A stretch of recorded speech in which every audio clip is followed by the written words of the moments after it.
The following podcast will contain spoilers and explicit language. You've been warned. There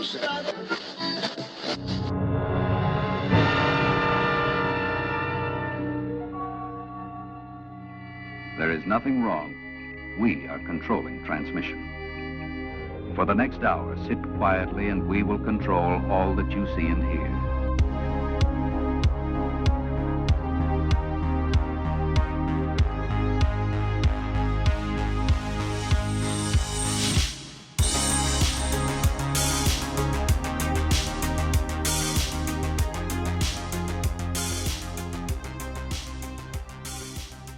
Broadcasting live at 100,000 watts from two undisclosed locations comes Radio Rialto, the movie podcast you always needed and never asked for. My name is Steve Herron, and today I'm joined by my co-host, Connor. where we'll be talking about Halloween 2 from 1981 and the recent Halloween Kills from the year of our Lord, Connor. 2021. I just realized there's a 40-year it's been 3 years, so the 40-year gap maintains, even though this movie's just come out a year ago. Same thing with the next one will be this 40 years from Halloween 3. Season of the Witch. So yeah, Connor, we're back. After all sorts of crazy side adventures, we're back to our roots. Mm-hmm. A little longer than we thought it was going to take. And Connor, to really fulfill out the whole thing, I have Redacted sitting over there quietly typing her homework. And at some point during this recording, you'll just hear her give a little sneeze. Mm-hmm. Oh, good God. Times. Were they? They were times. They were good times. They were good times. Connor, what is... before we even talk about the movies, I re-listened to the episode. Did you re-listen to the episode? No, I didn't. Don't. It's almost unlistenable. It's really... No, I remember it being good. No. Here's the thing. Maybe because you were on the game from the start. I was so nervous in like the hosting position. Yeah. If you were to play a drinking game with that episode, where I were to bring up a point and just say, but we'll talk about that later, you would be dead. Yeah. Well, because I remember, when we first started doing it, I was like just waiting for like, are we going to talk about the movie now? We're going to talk about John Carpenter for like 30 minutes. I talk about John Carpenter's entire filmography very stuntedly. It's like every these past couple episodes, every now and again, you're like, you're just really smart. I wasn't then. I was not nearly as articulate as I was now. I would just be like, so yeah, like he's like really cool. Well, to be fair, it was a really stressful situation going into that recording. We could not get my Blue Yeti to work for the life of us. We ended up recording just on my laptop speakers unknowingly. Yeah. Redacted was typing the whole time. Yep. We saw the movie under really bad circumstances, too. It was a bad screening. Yeah. Yeah. Which is why I watched Halloween Kills on Peacock. We both paid $5 to upgrade to Peacock Premium with ads. Yeah. And let me tell you, it both added and detracted from the experience, I feel like. You'll know very quickly, listeners, I did not enjoy either of these movies. Mm-hmm. I feel the pandemic has obviously brought a lot of bad things into many people's lives. Yeah. It has saved me from seeing two movies I really did not like in the motion picture house. Yeah. Which is Wonder Woman 1984 and this. Oh, which I'm very glad I did not spend money to see this in a theater. Yeah, because the reason I chose, because, like, let's just talk about Peacock for a little bit, because who gives a fuck about either of these movies, even the one I like. If I'm interested in the movie, with the exception of Judas and the Black Messiah, where I couldn't see it in the theaters, I have gone to see it in theaters if I was interested. Otherwise, I just didn't watch it at all. Actually, that's not true. Malignant I missed. I really wanted to watch Malignant, and I didn't get a chance to watch it before it left. And no theaters near me are playing it anymore. So, like, that was the one I just flat out missed. But otherwise, it was like, I'm not even interested in that movie to begin with, or, like, if I'm interested, I'll shell out the money to see it. Halloween Kills, especially as the early reviews were coming in, starting at TIFF, and then as it just continued, I'm just like, I guess I could pay to see this one on Peacock. Also, because my real prime reasoning was the only, like, really, really shitty audience I've had since going back to the movies in June was the Suicide Squad. And I figured there'd be a lot of overlap between those two audiences, hard R, violent movies. And after our shitty experience with the first David Gordon Green, I'm just like, I'm tapping out. I'll just sit at home and watch this on Peacock, which I do think is a very good way to watch this movie if you have a buddy with you. The entire time, I wish I watched this with Connor, because that's the back half. That's the only way to really enjoy it. So me and Erica were commiserating the entire time. Yeah. Which is why your score is higher than mine. Yeah, maybe, yeah. I feel like this is a movie that needs to be shared communally. Not necessarily extra person is an extra star. Not necessarily in a theater, but in some form of communal whatever. This is so Connor, what's your history with either Halloween 2 or Halloween Kills? I knew about the sister thing. Yeah. That she's Michael Myers' sister for Halloween 2. Obviously, I know that Halloween 2 is no longer in the canon. Which we'll talk about. Yeah. I don't really have much experience. I knew it wasn't as good. I didn't know until, last week, though, it wasn't directed by Carpenter, though. I always thought the second one was directed by Carpenter, then 3 on, they weren't. No. Yeah, but he is involved with both 2 and 3, and then everything afterwards. I think he gave his blessing to H2O and the Rob Zombie ones. Carpenter has always been from the standpoint it was do whatever you want with my movies, just pay me money. Halloween Kills, I was like, the movie's coming out. I'm decently excited because I like the Gordon Green one more than you do.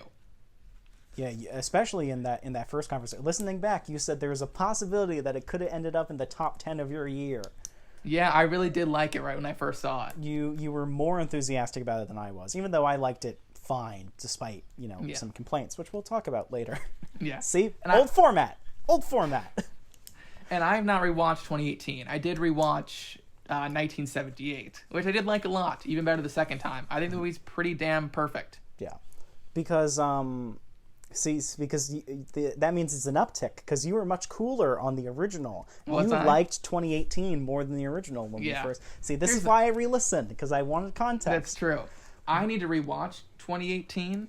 Just maybe I'll do that when Ends comes out. Maybe I'll do 1 and 3. Because very brief spoiler for you kids at home. I never want to rewatch Halloween Kills. I never have the need to rewatch Halloween Kills.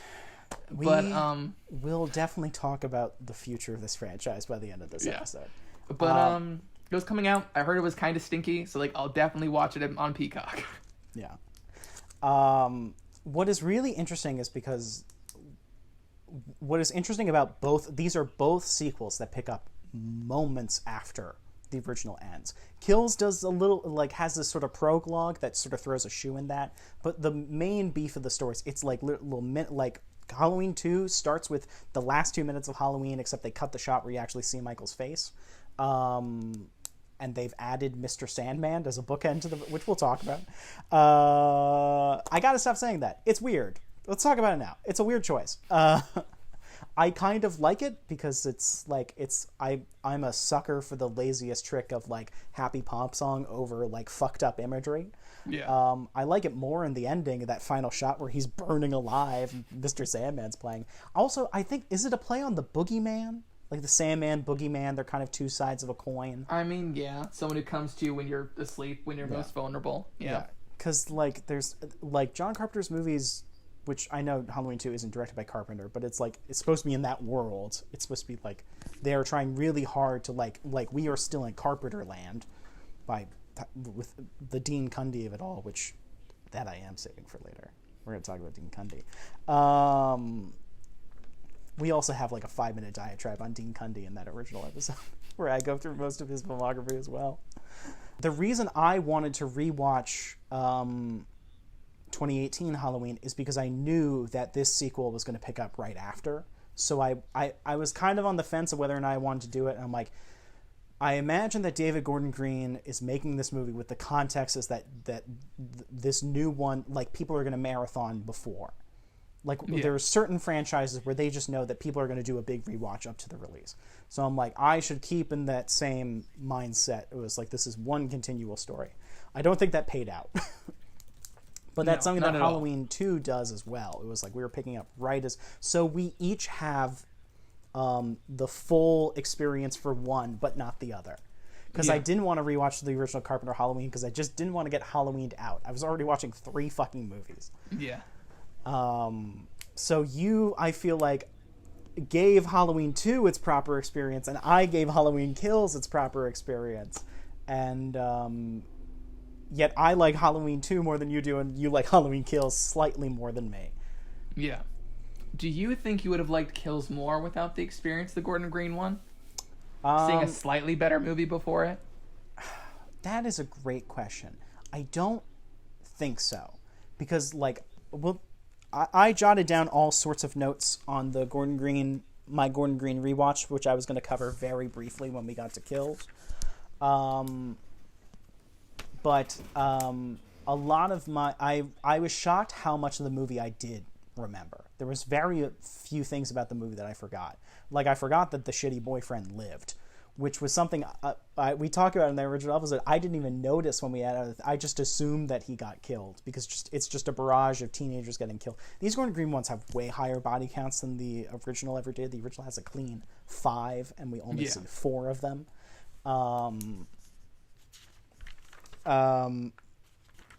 But I remembered enough of the character beats. I will say me watching the original 2018 didn't help Kills in the fact that the things that annoyed me in 2018 annoyed me even more, with the exception of one, the podcast people. Way less annoying knowing for a fact they die early. Because in the theater, I'm like, when are these fuckers going to die? And they are the first kills in the movie. But just knowing, like, I only have 10 more minutes of these people, it's going to be fine. The funny thing is when I knew you were watching, I was thinking about you and the podcast people. God, I hated them. I just hated the guy. The girl character, the female podcaster, I've always been more lenient towards. Because I like that movie quite a bit. The one thing I hate is that ending. The opening. With them at the hospital. And also, knowing that opening is weird, just knowing everything that bothered me ahead of time, like, put me in an expectation, so it was like I don't really need to, like, be bothered by this. Like, I know this is a problem. I don't know, maybe that scene just works better in whole, like, it just feels so weird on a first viewing. Yeah. But yeah, and then there were things that I was more lenient towards in the original watch that really fucking, I don't want to say bothered me. It's just, it's so boring whenever the kill stuff is not happening, which is a problem that this newest one has as well. Yeah. I really don't care about these characters as people at all. Like, I would argue they're not people in Kills. In Kills, they're not. They're not. And we will talk about it.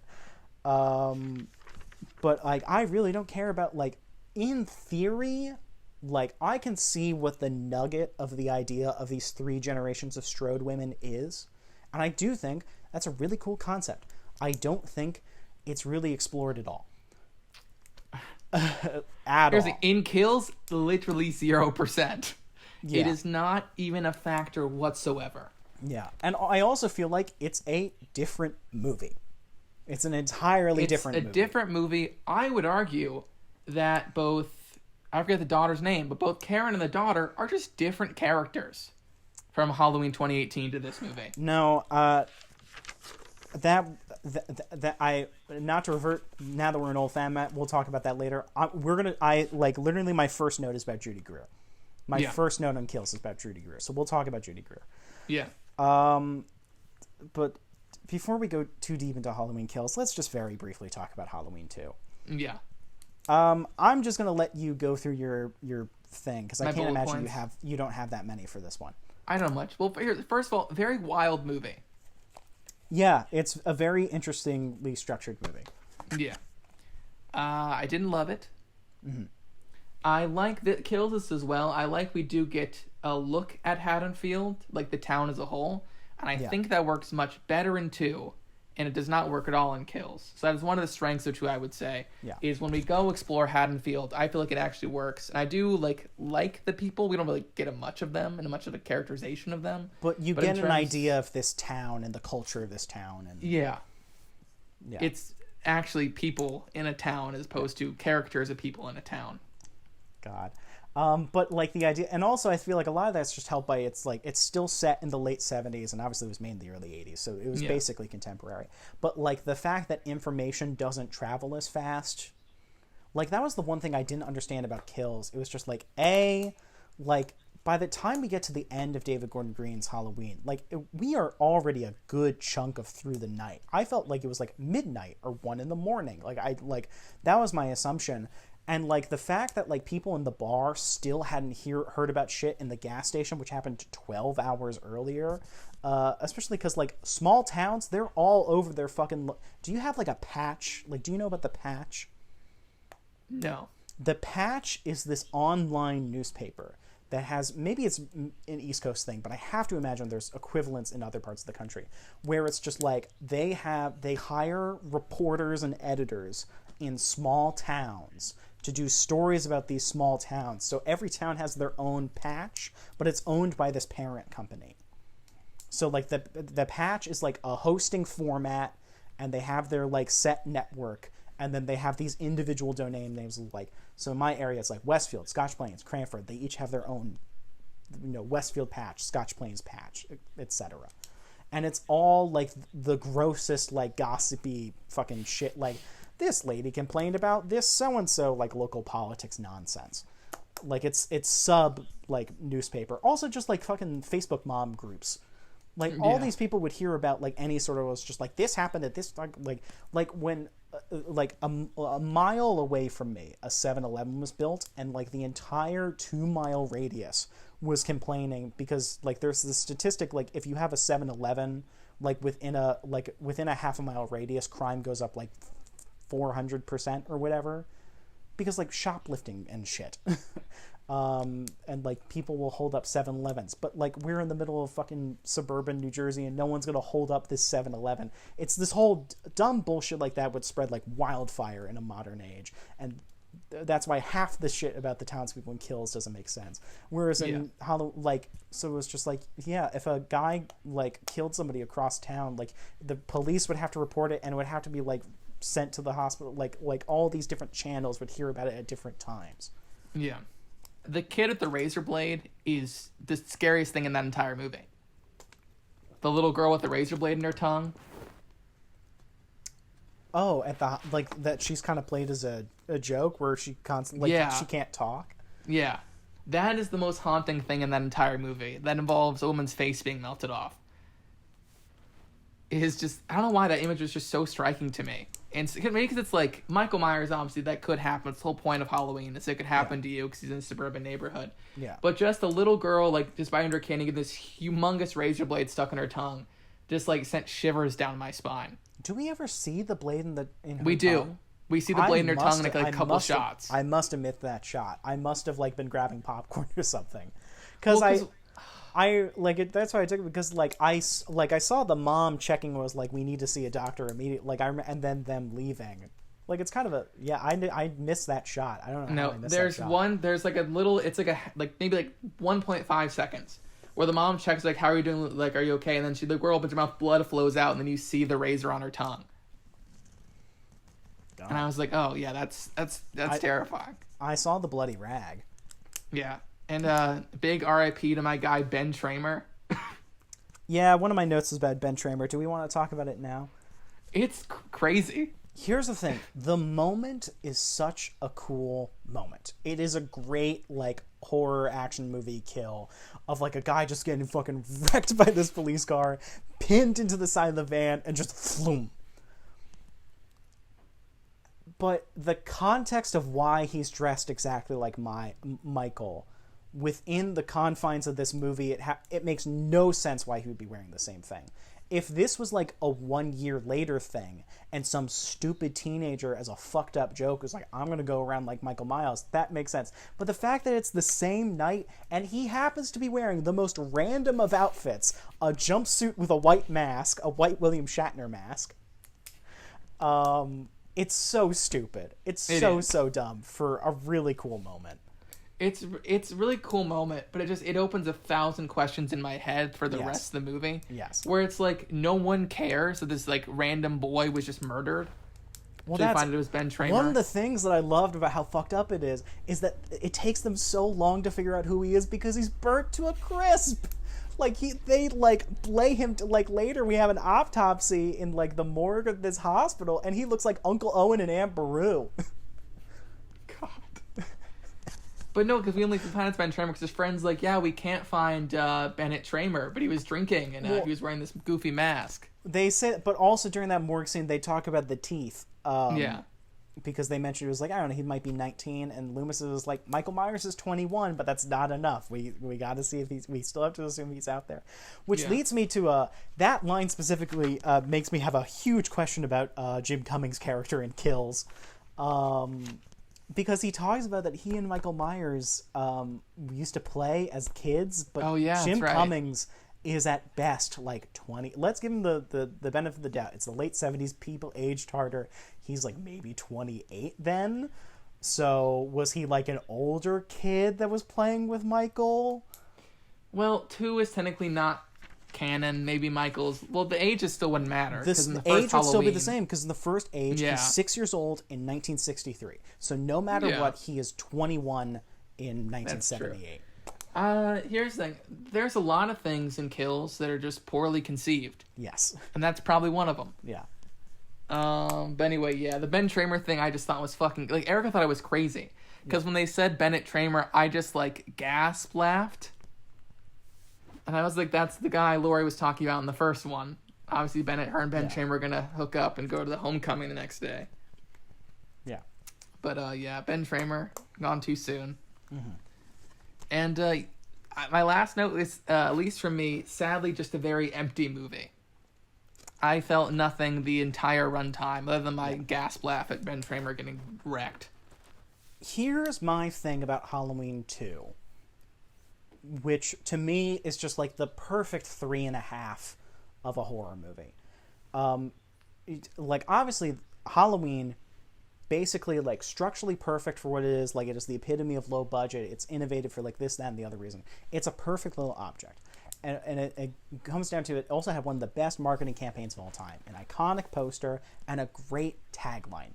The night he came home. Tells you everything you need to know. Who's he? This, that, and the other thing. Do you know what the tagline of Halloween 2 is? Oh, I don't. It is more of the night he came home. And that's the context that you have to go into Halloween. It was remember that first movie you like? Here's more of it. It's honestly a disservice to call it Halloween 2, because it's not a separate story that builds off of it. It's not, it's the plot is paper thin. It's really Halloween 1.5. Here, we're just going to continue the momentum that, because that's one of the great things about Halloween 1. John Carpenter is this old school, his Hollywood filmmaking style is of a completely generation. He is taking things from the Howard Hawkses and the George Stevens and the Billy Wilders of Hollywood, and he's applying them to a modern canvas. And this is a thing I talk about a lot, but Billy Wilder had the 10-point rules of screenwriting, and one of those things it was just as soon as your movie has reached the emotional and action peak of the story, essentially once you leave your climax, get out of there as soon as possible. And that's exactly what the first Halloween does. Loomis shoots him 6 times, he falls off the railing, everything, Michael's gone. Boom. He could be out there, he could be anywhere. Movie's over. Perfect. And now Halloween 2 is just we are just going to continue on that momentum. Michael Myers is still out there until we fucking burn him to a crisp. So if you go in that mindset, it was we're not really going to be told a story. But it does function as a... The problem, one of my notes for Halloween Kills is, what is the story of this movie? Because Halloween Kills... One of the main issues with Halloween Kills is that it thinks so highly of itself. And it doesn't realize the great thing about... this is a problem that I had rewatching the 2018 Halloween as well. They think so highly of themselves, and they don't realize the thing that makes Halloween great. It's lean and it's mean. There's no fat. The David Gordon Green ones, there's so much fat and ancillary bullshit and world building that is so unnecessary. Whereas Halloween 2 is we are the cheapest fucking sequel in the world. It's all bag of tricks. It's all nonsense. We're not going to pretend that you care about these people as people. You're here for a fun time. And that's exactly what it is for me. It's just a fun time. It's great kills, it's good atmosphere, it's a good location. We're going to throw in a dumb soap opera twist, because why not? Which we'll talk about. That's one of my notes as well. Yeah, so that's... I completely understand your complaint that it feels empty as a movie. You shouldn't even view it as a movie. It's just a 90-minute roller coaster. Yeah, but even the roller coaster's not that exciting. It's fun enough. All I need is a couple bumps, baby. It does have a couple bumps. I do like him like burning / drowning the nurse. That's cool. I love that. I love that scene in general. How he kills the guy, where you just see the like fog silhouette through the glass. Yeah, I like the syringe slowly going into that girl's temple. Yeah, just the haunting image of that. This all sounds psychotic if taken out of context. Just me saying these sentences. Yeah, I love the head nurse that had just slowly had her blood let out. That's like a Hannibal Lecter kill. That one's insane. And fucking what's his name, Jimmy, just Three Stooges slips on it. He slips on it, gets concussion, then passes out on the horn. Yeah. No, I was talking to Erica about this. Because when the blood dripping out kill us, like, this guy has had, like, 14 years? How long? 15 years. 15 years in his mental asylum just to think about how he's going to kill people now. Yeah. And it's like he's just had fun to be creative. Yeah, and that's one of the things, like, the David Gordon Green ones, returning to it. I forgot how gruesome the kills were. Like, some of them are, like, nasty, which, like, when we talked about in our original episode, how just like very simple and like fairly bloodless the original Halloween, like it seems so tame. Like the original Halloween needs very little editing to play on network television, which is why it plays on TV all the time. But like that does kind of fit, because like if Michael's had an additional 40 years to think about different ways of how he can murder people, he's gone to an even extra level of creativity. Yeah. And also, we'll talk when we get to kills. There's one kill in Halloween I do like. Because even though Michael is, like, at this time a 61-year-old man, he still has, like, this weird, like, childlike fascination when he is killing people. Yeah. There's this weird, like, childlike vibe to it, which this does have too. I think he, like, just... And I think he's really lets the girls touch him. I think he's like, why is lady touching me? I don't know what this is. Stuff like that. I think there's still, like, a childness to Michael Myers. That is interesting. Yeah. Yeah, but he has this weird, like he has like Captain America strength. Like when Michael Myers is free, it's just all adrenaline. Yeah. He's kind of like the Beast in Split and Glass in that way. Yeah. Where it's just like, yeah, he's like insanely strong, but it's just like maximum of normal human potential. Michael Myers is gonna, like, you knock him down, he keeps getting up, but he's not gonna like pick up a bus. Yeah. Well, I was gonna say this for kills, but it's the same issue with Halloween too. I understand the whole thing where Michael Myers is like the personification of evil. Yeah. And you can't kill evil. Oh, Connor, did you know that evil's gonna die tonight? Yeah. Here's the thing. I like that as a metaphor, and I think the first Halloween does it as a metaphor. Yeah. But then in Kills, it's like, oh no, it's very literal. You literally cannot kill this man. Yeah. And that takes... I know that's the thing with like all iconic slasher villains, with the exception of Ghostface, is that you can't kill them. Yeah. You can't kill Freddy, you can't kill Jason, you can't kill Michael. I get that. But for me, that just... I don't care at a certain point if the killer can't die. The thing that is scary about him being the personification of evil is that the potential that we can't kill him. If you're going to repeatedly just like... Because like in every fucking Halloween movie, there's at some point where he's shot, and sometimes shot repeatedly. But there's usually one scene of it, and he keeps going.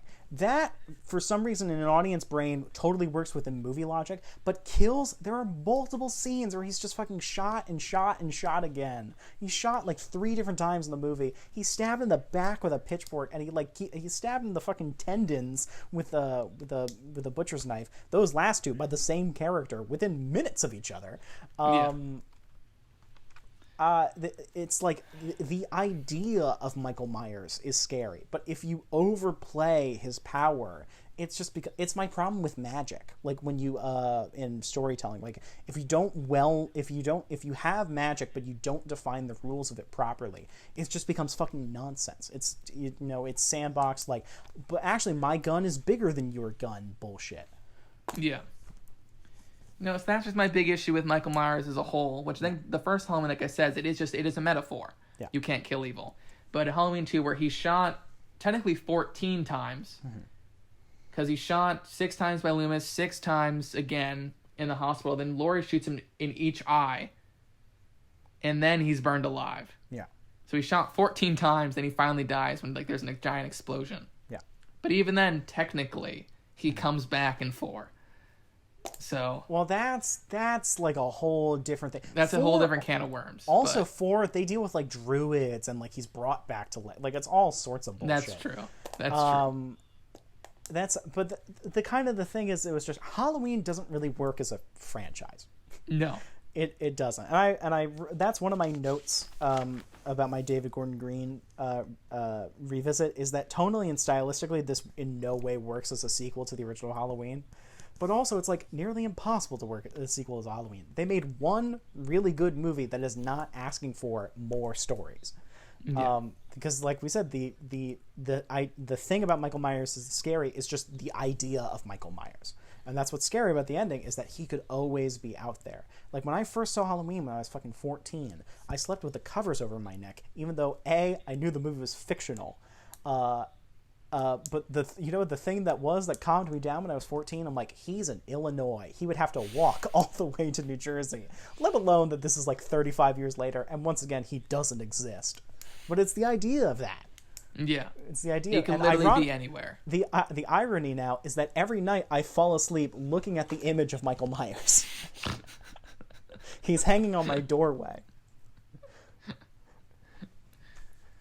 And now I find him like a comforting presence. I just love Michael Myers. I just love him. And that was the thing. That was the fun. Like the few, like Halloween 2. There's a lot of really good Michael stuff in it, and the few fleeting moments that I really enjoyed in Kills is just cool Michael Myers shit. Yeah. Like it's very hard. Like if you have Michael Myers doing cool shit, I can't entirely dismiss your movie. So is that where the half star came from for your 1.5? Yeah, actually, that might be where the 1 came from. The 1 came from cool Michael Myers kill. The half came from, people worked hard on this. Yeah. There's a lot of like other, bottom of the line talent that worked very hard. It looks good. It does. It's a good look. It looks better than the first one, and it's the same cinematographer. So they gave him a better budget and some better locations. Yeah, is that the end of your bullet points? And I can just jot through? That's all I have for Halloween 2. All right, I have very minimal stuff. We're not going to go down to a crazy thing. Rick Rosenthal, the director of Halloween 2, I had thought, that he was kind of in the John Carpenter like circle, the way that Tommy Lee Wallace directed 3, and he was also like an editor and a production designer on the original Halloween. He edited The Fog. But no, he was just like kind of a for hire guy. I don't really know how he got this gig. He has directed a lot of crap. He directed the movie Ruskies. He directed the made-for-TV sequel to The Birds. He directed Halloween Resurrection, which by all accounts is one of the worst sequels, but it also has Jamie Lee Curtis in briefly before they kill her. That's the Busta Rhymes one. Yeah. Where they set up web cameras in the Myers house. A movie that is both ahead of its time and very much of its time, and also very much behind its time. His one other real claim to fame besides the 2 Halloween movies is that he made the Sean Penn movie Bad Boys. Do you know Bad Boys? I have heard of Bad Boys. Bad Boys is this really great movie about like juvenile delinquents. It's about like a juvenile detention center, and it's early 80s. It's like Sean Penn's first big dramatic role. He like made it right after Fast Times. That's when he was just like, I am done with comedies. I am a serious actor. It starts with that. It's also Clancy Brown's first movie. It's like it's got a slate of amazing young Brat Pack actors. I think Alan Ruck might be in it. That's a really good movie, and that's like his one like other like quote unquote real movie besides just a mountain of crap. So yeah, that's Rick Rosenthal. I think he did a fairly successful job. Obviously, a lot of the credit's going to go to Dean Cundey, who's good at. Well, I'm going to talk about more because I wrote in all caps Dean Cundey.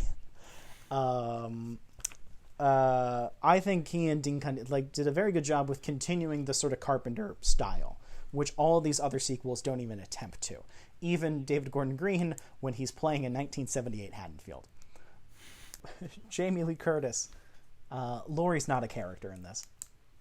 No. It's unfortunate. She has a couple. I do like the moments where she's when Laurie's on this, she's forcing herself to get the strength out of bed and to keep running against Mike. But she's not a character. She's really not. She's comatose through 3/4 of the movie, and she has a pretty decent showdown. But it's not the same character. She's not as smart. Loomis is doing a lot of the heavy lifting. She is one of the people to figure out the fucking gas thing that does eventually kill Michael. But it's not it's a very impressive physical performance. That scene where she has to she's supposed to have the strained ankle. She has a cracked bone, and she has to slowly get herself up. It's very good actor's studio physical exercises and stuff. But in terms of material to deliver, yes. It's in terms not, of character, it's not there. It's just she's just fear. It's just fear. Which there's a lot of credit to be given because she's in the moment. She maintains that mood and tone, but she's not allowed the variety and depth of an actual human being. Yeah, which the first Halloween allows her. Up next, Donald Pleasance. Dr. Loomis being the worst medical professional in the world. A lot of the Loomis stuff, it's just shittier versions of what he did in the first one. Yeah. No, I wish I had more to say about there's nothing to say about Laurie. She's not a character like you mentioned, but I wish there's more to say about Loomis. He's just bad at his job. Yeah, he's just continually getting worse at his job.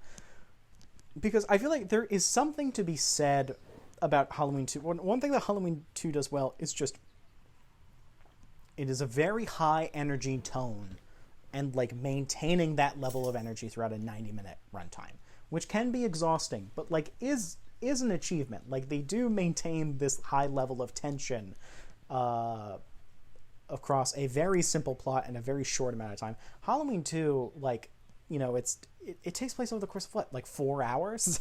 Yeah. It's at best midnight to dawn. So maybe 6, but it might as well be in real time. And that is an achievement, but it's just all the our 3 really big returning players have basically nothing to do for long stretches of this movie. Donald Pleasance has the most because we have the Ben Tramer and we're constantly following the trail of Michael Myers, but in terms of variety of this for him to do it, it's not much. It's just be bad at job and say we need to get him. Yeah, that's pretty much Loomis. And then so after that, let's Charles Cypher, Chief Brackett, who fucking disappears. He's in the first 10 minutes where he yells at Loomis, and then he cries over his daughter. Hi, welcome back, Nancy Loomis, for just playing a corpse. That's the thing. That scene, that archive footage is used in Kills, and that pissed me off to no extent. Yeah. Listen, movie, if you want to pretend Halloween 2 doesn't exist, sure, whatever. That's your prerogative. Then you're not allowed to use archive footage of Halloween 2. Those are the rules. I don't disagree. I'm I'm happy those 2 actors got paid, and you technically can, but why bother? Why bother? That's the only footage from Halloween 2 you use. You show other clips of these same characters from the first, whatever. Charles Cypher, he's got nothing. He has a bigger part in Kills. He does, yeah. And then something that I found this time rewatching the first one is I realized how tragic it was that obviously we see him after we know Nancy's been killed, and he doesn't know. He doesn't know, which is he why doesn't find out until 2, obviously. Which is why on paper that scene should work. But honestly, it was but we don't really know Nancy in this context. I feel the context that probably would work best for Halloween 2 is that you do watch it immediately after you finish the first one. Just go blow straight through them. But yeah, at where it is, if you look at it, if you're just watching it as an individual movie, the scene kind of feels out of left field, even if you have the knowledge. I also kind of forgot, like, because I haven't rewatched the first one since we watched it. I forgot that Annie is his daughter. I forgot that connection. And then when it got to that scene, I'm like, oh shit, that's right, man. At the last, there are other people in this movie.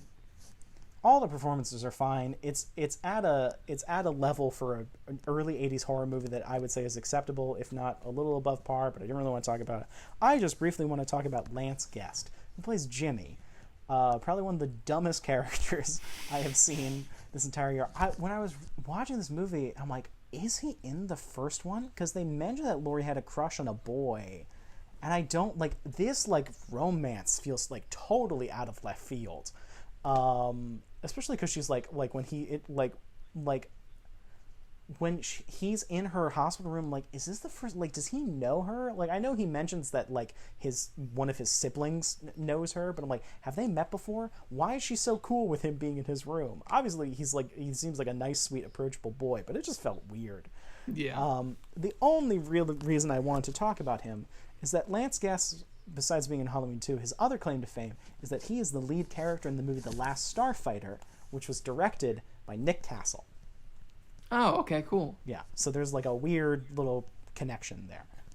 So I wonder if it was one of those things where Nick Castle was making... Because Nick Castle doesn't play Michael Myers in Halloween 2, but John Carpenter was obviously involved with this production as a producer and a writer, so maybe he was like, hey, the kid who played Jimmy in Halloween 2 would be good for this.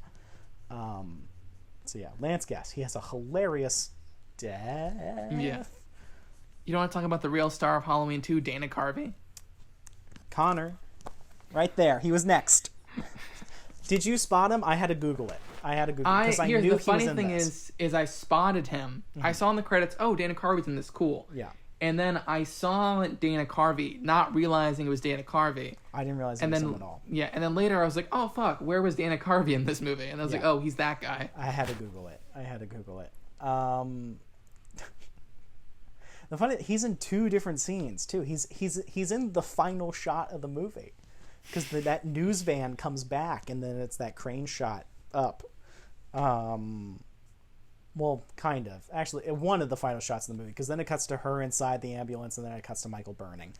Yeah, Dana Carvey, small wordless role. I'm kind of shocked he was credited to begin with. Yeah. Because usually if you don't have a line of dialogue, unless you're like a very prominent character that doesn't have a line of dialogue, you don't get credited. But yeah, hey, he got paid. Yeah. He might have gotten his SAG card from this. Who knows? That was another thing. I was really confused when I saw him in the credit, because I always think Dana Carvey's Canadian, but he's not. He's like a Bay Area, San Francisco guy.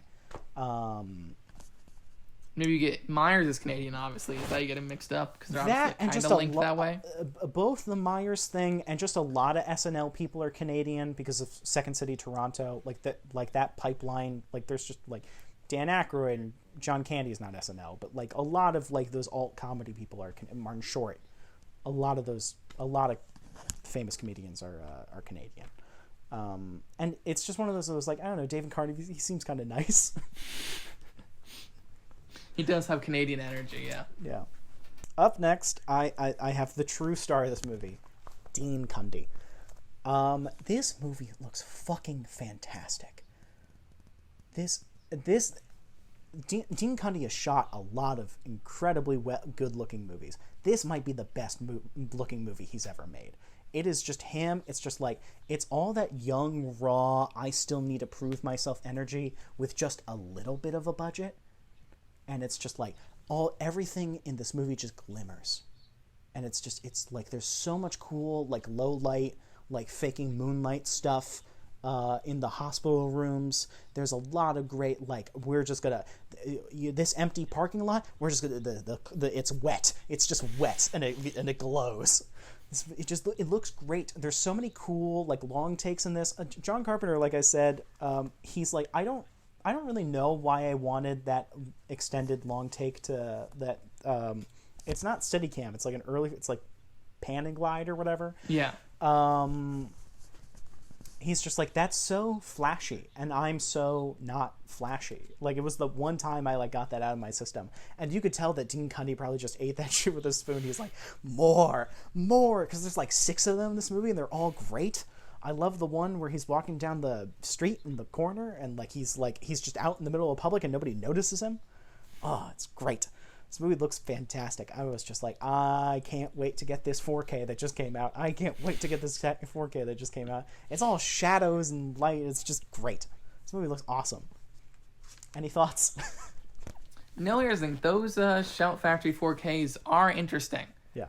Ironically, I already really love my Lionsgate 4K, or else I probably would get the Shout Factory one. Yeah. But I'm going to watch Halloween 3, probably not anytime soon, but that's the only one I really am interested in, the Shout Factory ones. Yeah. But we'll see. Yeah. No, I need to upgrade Halloween to 4K, though I do love my my digibook from 2013 of the 30th anniversary. It's got this gorgeous cover that you can also get as a steelbook. And I don't know why I thought you had the Lionsgate one. Well, the Blu-ray inside is the same. Okay. Because, hold on, give me a second. You have the 4K. Because I have mine with me, yeah. Yeah.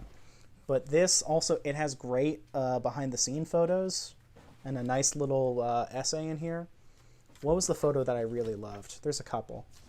And then you can just cut this like movie magic that I always had it. But Yeah, because it has the original poster, right? oh yeah, it does. Yeah. Yeah, I thought you had this.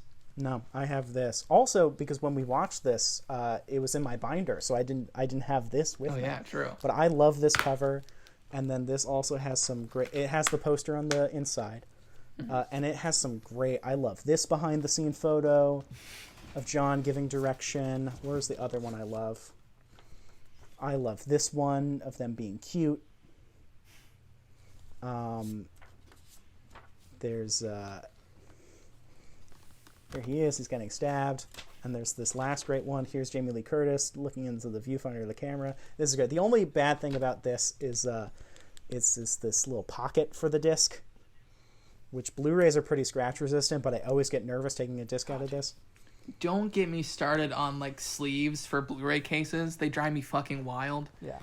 I have the Alfred Hitchcock 4K set where it's Birds, Vertigo, is it sleeves? Psycho. Yes, it is. Ah, that's the worst. It's so fucking hard to get out. It's ridiculous. I feel like I'm gonna fucking break the disc whenever I pull them out. Yeah, because that's what I love about this box set. I love that we just have a diatribe that's getting nerdy about Blu-rays, because it's a fold out, and then it's the normal thing. Yeah, it's I wish, because that also has North by Northwest. Yeah, because that's for this box. That one is owned by Warner Brothers, but for this box set, they made a deal and they licensed it out.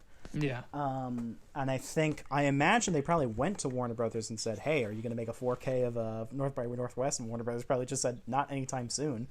Anyway, now that we're done talking about Blu-rays, we're getting way off track, but I don't have much more about Halloween 2, and then we can just about kills. Yeah, I like the hospital setting. I like all the long takes. I think a lot of the kills are cool. We've talked about most of them. I like. I kept calling him Richard Jewell, the fat security guard that looks like Oliver Hardy. Am I wrong? No, I get where you're going with. I like when we find him hanging later in the basement. Let's just talk about the sister bullet. Another thing, Michael loves suspending people. Like, he loves like dangling people. They're like Michael. He's just like, if I just need to be efficiency, I just need to be efficient. But if he has some free time, like, he'll create a scenario. No, because he does it like even in Kills with we're talking about spoilers with Lonnie. He's like, I want to put him in the attic. Yeah. Like, he just like loves dangling people from high places or like suspending them. Michael Myers is a bad bitch who lives for drama. Let's be honest. He could have had this. He could have had a separate career as a window dresser if he just put his mind to it. He has. Well, me and Erica said he has panache. Michael has panache. He does. And let's just talk about the sister bullshit. Here's the thing. I think it's wildly unnecessary, but also a sequel to Halloween just wildly unnecessary. Perfect movie. It told its story, left it open, but like resolved. Like, you don't need to touch it. If you're going to go back, why not throw in a soap opera thing? Just the way that it's delivered is just the most ham-fisted thing. Like, 2/3 through the movie, oh, by the way, there was a secret file that you didn't know about. We're just going to tell you about the file. It's tell, not show. It's like the number one rule of screenwriting. You don't do it.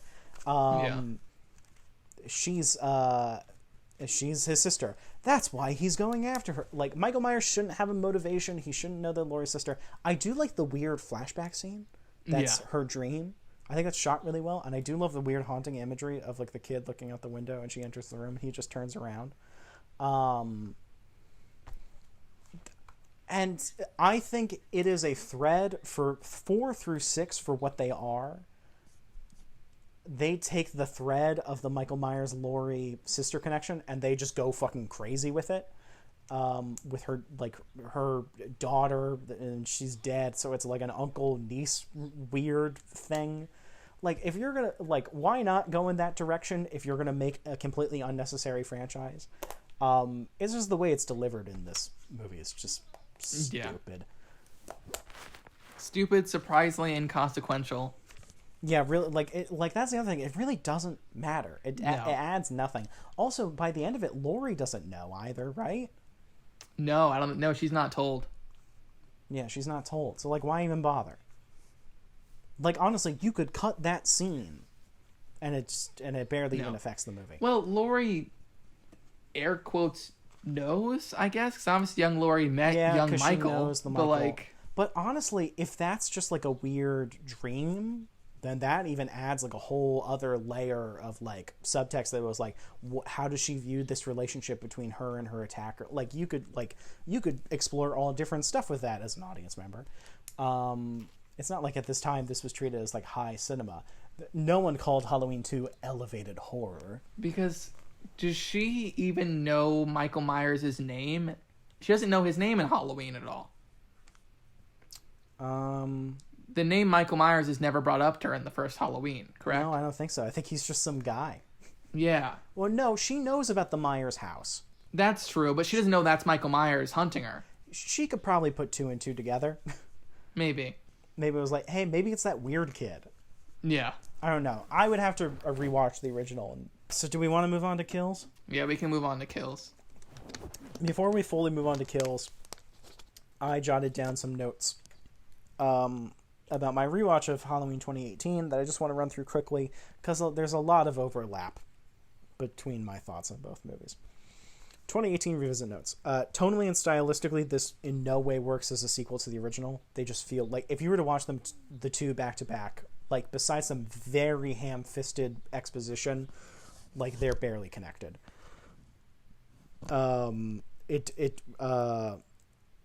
Also, all the washing away of the previous sequels only really works if you have the context for what those sequels are.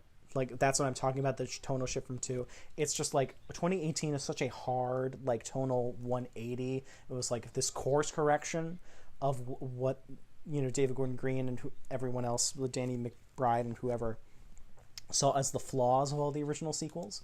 So, by trying to go away from that in such a far direction, it forgets what even worked about the original Halloween to begin with.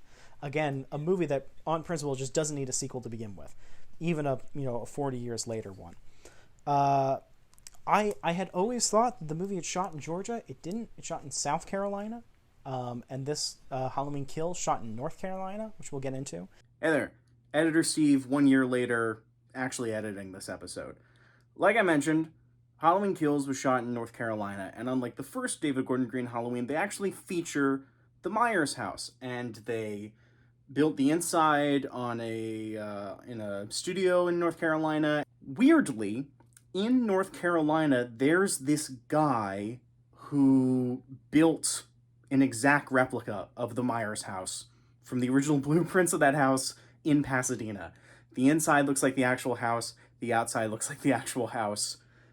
He does, like, tours there. He hosts... You can, like, rent out that house for events. You can do, like, you know, stay a night at the Myers house and do horror movie marathons. It's a whole thing.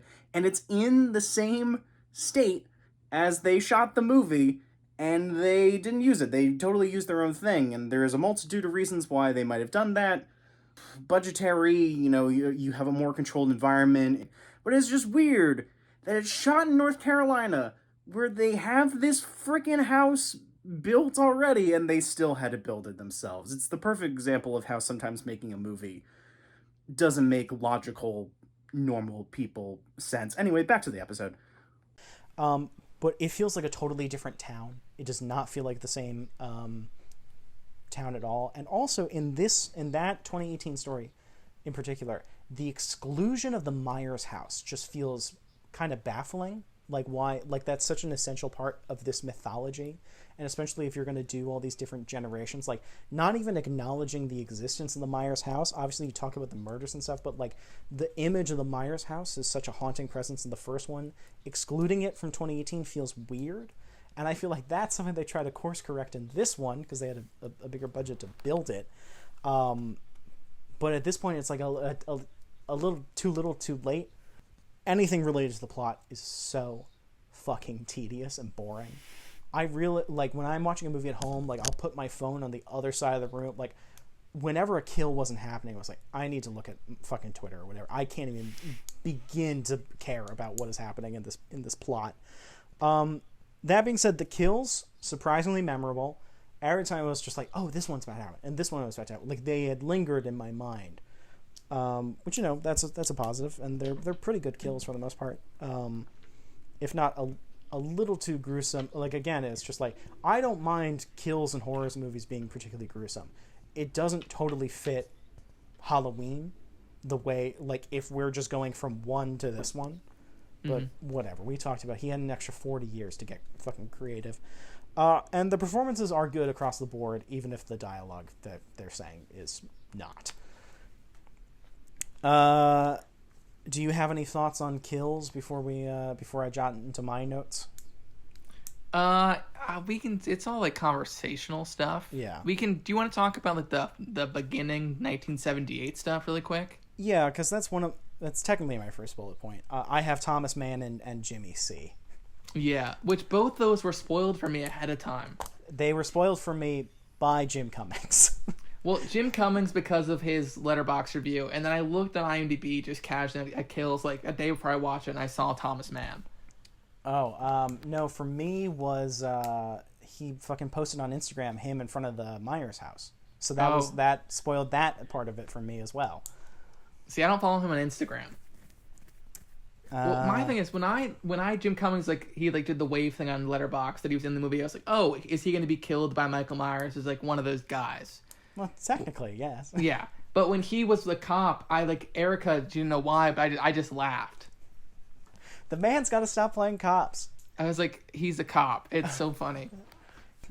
But yeah, the flashback was unexpected, but in the beginning, very welcomed. See, I was vibing with it. I was vibing with it. Some of the plot details is just, I don't really need, why couldn't it just be that, I don't need it that he shot his partner and trying to stop Michael. It was like, you could have just had Jim Cummings killed by Michael, and that's why he wants to hunt him down. These are stupid movies. You don't have to add obviously I am not against pathos and emotional character arcs, but know your fucking lane, David Gordon Green. Also, I love Jim Cummings. I'm very excited for beta test. Sadly, when he's not doing his thing, I can't take him seriously. No. The whole time, I'm like, oh, this is a movie. I'm watching a movie. Because that is the goofy cop man from Thunder Road. Yeah. So it's like... It is one of those... I feel like it's our nerdery about Thunder Road, particularly. Seeing him in any movie in general... Because, that movie you like, Greener Grass, where you've shown me his scene, that scene, he's basically playing Officer Arnaud again. He is, yeah. He only has, 3 modes, and he keeps getting cast as Officer Arnaud, but no one else knows how to write dialogue for Jim Cummings like Jim Cummings. Yeah. So it's just, bottom shelf, watered down Officer Arnaud. No, I also kind of wish he had the mustache. Yeah. Especially because it's 78. He's angry cop, okay cop, or really stressed out cop. Yeah.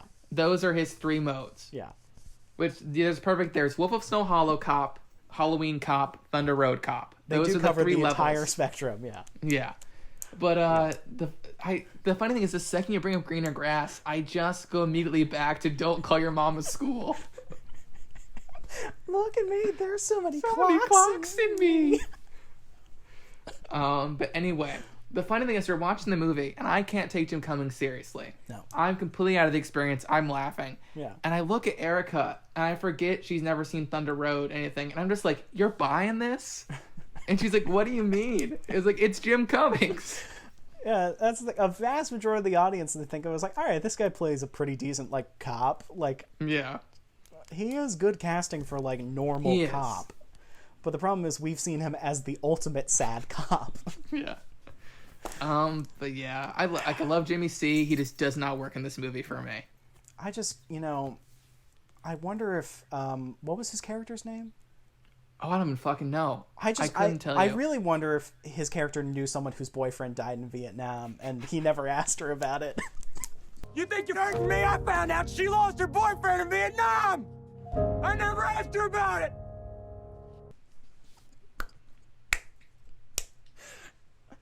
That is our weirdest recurring bit.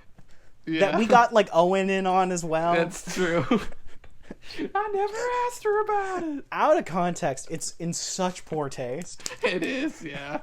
If you've never seen Thunder Road, we just seem like assholes. What a good fucking movie. It's the best. I not only is the Blu-ray right behind me, literally one of the books that my laptop is perched on is the screenplay. Yeah. No, that's something I own it digitally because it was $5, but I do fucking love that Blu-ray. I also own it digitally. I've bought Thunder Road in so many different ways. I've considered buying the DVD to gift to people. Yeah. Yeah. Which also, it's a good dad movie too. Oh, it's a great dad movie. Though my parents did not love it. They found it too sad. No, My parents. Well, yeah, I think about your dad's review of Thunder Road all the fucking time, which was like, this guy just can't catch a break. Which I think that is exactly, that is my favorite type of movie, is just that this guy can't catch a break. Whether or not he deserves to catch a break, I just love it when he can't. No, just in the courtroom scene where he's like, we all do crazy things when somebody loves in danger. And he's like, the judge is like, is that a threat? And my dad just goes, this guy just can't catch a break. Do you want me to say the one other nice thing about the movie right now? Yeah, because I only have one other nice thing as well. I like that Julian comes back. Okay. That's my one nice thing about Halloween Kills. But here's the thing, I can't say that because there should be more of him. There should be a lot more Julian. I don't want Julian in danger. Don't get me wrong. I don't want him in the path of Michael Myers again, because it's too much for my heart to take. But You know I what was I want? wondering if they shot that in 2018 because he didn't look like he aged No. at all. I want Halloween Kills, but it's Mystery Science Theater just with Julian. You're speaking my language. That's what I want. I want him to just sit down in that little theater chair, talk about his nasty toenails, and just like go on a rant. Like, she was my favorite babysitter. He is a star. Like, rewatching, like, him and Vicky, they're so sweet together. I would watch a TV show that's just the two of them. As did I. Ugh. No, I'm not going to attempt to pronounce that kid's name, but he's a star, and I hope he has a huge career in front of him. I hope he has a huge career in front of him once he turns like 21. Yeah, once he's of age. I want him to have like a normal childhood, and then I want him to get huge at like 40. I want him to like live a totally normal life and get famous late. Because anytime you get famous too young, you get fucked up. This was before the Andys existed. But if the best Andys were actor, around, yes, best he would have got a nom Julian? from me. He would have got a nom from me 100%. Yeah, do you have any other bullet points? Because I have bullet points. I don't I have actors. bullet points. Nothing else is positive. Okay. I have one more positive. Okay, go with like your positive. proper positive. A lot of the kills are cool. Yeah. I really love that extended scene with the older couple in the house where he Yes, like, I do. I do kills like that lady with the fluorescent light bulb. Like, I feel bad for that character. But that scene is gnarly. That was the one scene like that actually got like a verbal reaction out of me where I went, Mike, no. Mike, you've gone too far. I like him giving him shit about the tiny drone. Yeah. I love Michael just throwing it back into the house. Oh, dude, that scene, it didn't scare me, but I thought it was really effective when he checks the bathroom and Mike just fucking knocks the lights out. Yeah. Like, that's cool No. shit. Like, that's the thing. Like, Halloween, the problem with Halloween Kills, and I don't know, someone said this on Twitter, and then when I was watching this, it was lingering in my mind. Like, Halloween Kills, at best, feels like a really expensive fan film. Yeah. It does not feel like a proper sequel. Like, it found, so it was like, what's some cool shit we can do with Michael Myers? And there are individual scenes where that works, but just stretched over this runtime, it all falls apart. Which is just like, if you just wanted like a 6-minute showcase of cool shit you can do with Michael Myers, that scene in the older couple's house is like all sorts of. I love when he keeps fucking sticking the guy because he's testing all the different knives. Yeah, that's what I was talking about with him still being a child. Is he's Yeah. just like testing the knives, which one do you like's the best? Yeah. And she just slowly watches it happens as she's bleeding out. Yeah. But yes, Halloween Kills, not a very good movie. Well, let's talk about it. It's not really a movie. It's not. What is the story being told? I know what themes they want to talk about because the characters keep saying them. Well, Steve, the story being told is how a monster like Michael Myers can turn us all into monsters. Mm-hmm. And it doesn't work. No, it doesn't. It's bad. It's so ham-fisted. Every line of dialogue in this movie is a proclamation. Yes. Like, it doesn't even, like David Gordon, I feel like he's like, this is ground level and this is like the real world, but no one acts like a fucking human being. No. And it's like, it's the thing where I'm talking about, it's like you are getting too full of it in the philosophy. What works best about the original Halloween is that it's lean and there's no fat and it's a very efficient story. But just like the ideas woven into there can leave you thinking for hours and hours and hours. Whereas David Gordon Green wants to fuck this stuffing fucking broccoli down your throat. And it's just like, I just want to enjoy my popcorn movie. Leave me alone. Yeah. Well, it's not... It's broccoli. But broccoli can be good for you. But this is like broccoli that he's like, it's fucking mushy and soft. He left it in the fucking fridge for way too long. Yeah. And, like, I'll write down what I wrote, because I think I was more thorough. Yeah, here's the thing. The one moment where it's, like, I kind of like we were trying to say, is when they're all chasing the guy in the hospital, the supposed Michael Myers. And this guy is, like, 3 feet shorter than Michael Myers. Looks nothing fucking like him. But the point is they're blinded by their hatred. And the one moment I do like is when they knock Lori over, and she's on the ground bleeding, and they're still walking, like, trying to stop, like, Michael. Because it's showing that their hatred is blinding them. The person they're trying to protect is literally bleeding out on the floor, and yet they're still, like, trying to protect her. I like that. But it doesn't that work. Scene for a different movie. I come to Halloween because I want to see Michael Myers fuck shit up, and I want people running away from Michael Myers and then eventually outsmarting him somehow. Yes. Equally luck and skill. Like, they beat him by the skin of his teeth. That's what I want out of a Halloween movie. Which, and by there's the way, all this shit about an angry mob, and like, someone else on Twitter brought up, it was just like, I understand what David Gordon Green is trying to say about like mob mentality, but I think a small town banding together trying to kill a serial killer might actually be the one exception. Yeah. Especially when he kills like children. Yes. He kills a lot of children, in the, especially in the David Gordon Green ones. Well, he kills Sweet Little Dance Boy, which is still so upsetting. What other kids does he kill? The kids in this one. The kids who pull the prank on Big and Little John at the park. Yeah. No, he just kills one of them. The other two get away. Oh, that's right. Yeah, they he just kills leave their Skull Mask masks kid. behind. That's right. Yeah, that's right. Yeah, but those kids suck. They're bad kids. Yeah. But... Also, that's such an elaborate prank. And I also, know. like, you went through the prank, it was like, ha, we got your candy. As if these two adult men can be like, no, you didn't. Yeah, and snatch it back. Yeah. Remember when he was coined the next Malik? Yeah, I do. Oh yeah, here's it. Speaking of kills that did not work for me, I think the firefighter sequence is incredibly lame.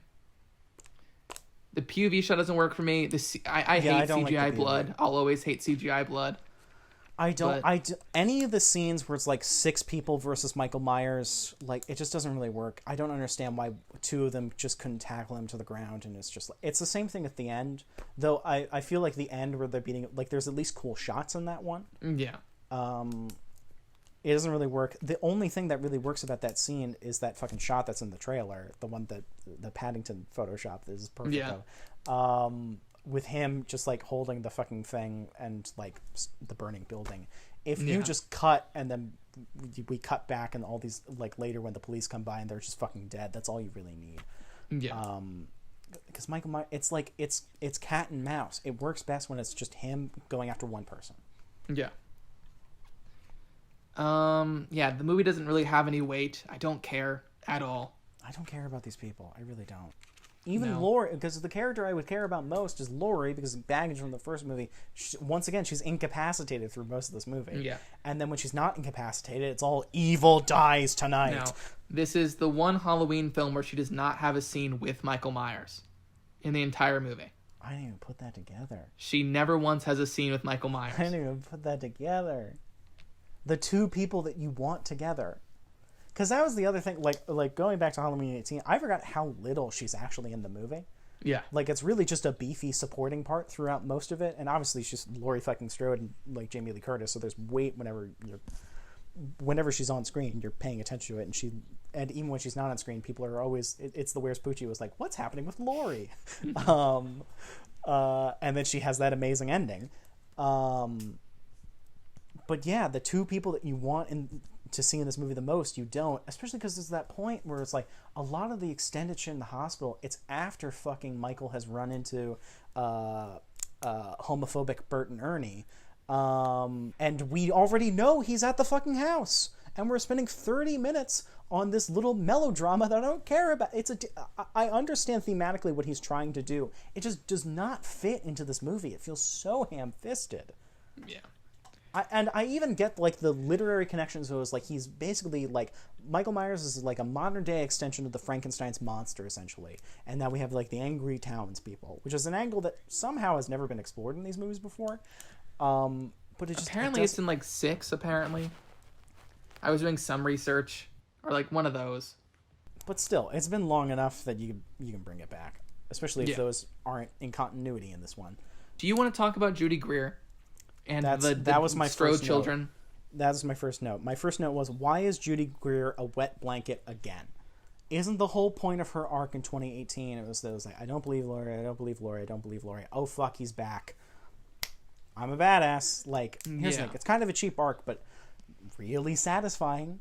So once we're back at the home base of the hospital, why is she just like, no, we're not going to do anything. We're going to stay right here. And I feel like, what is the daughter's name? The young daughter.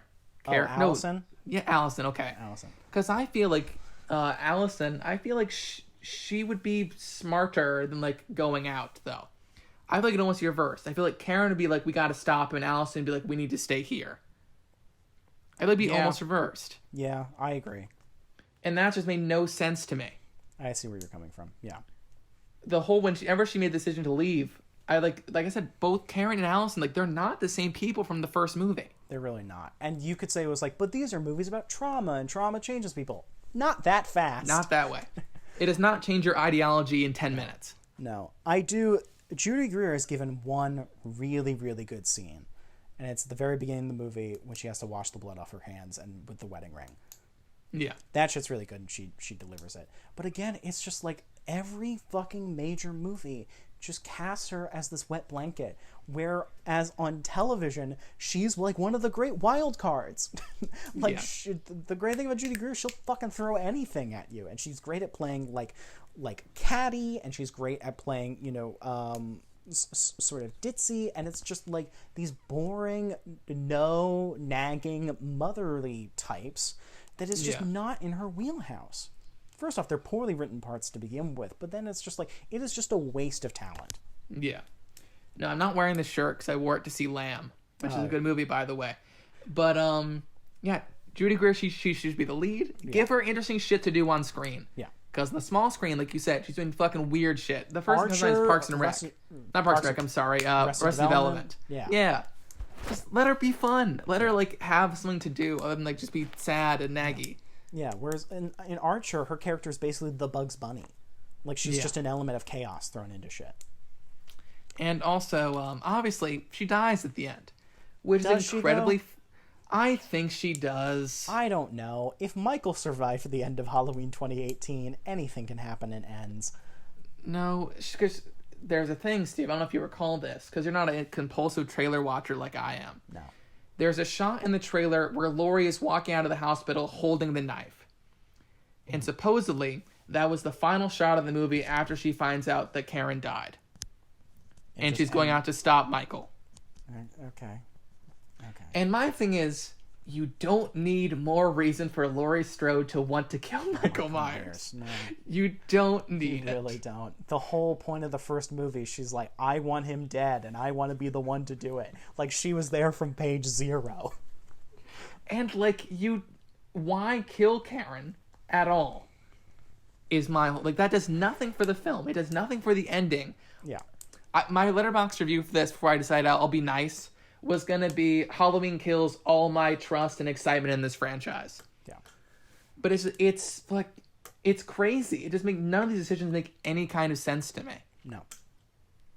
And I'm getting heated on the Radio Rialto. Yeah. But it just makes no fucking sense to me. Yeah, and here's the thing, Connor. I would be angry if I cared, but by that point in the movie, I just cared so little. Or it's just like, at least it's fucking over. God. This is a cycle with us, though. I'm always way too invested, and you're like, Connor, it doesn't fucking matter. Yeah, I've just become so jaded.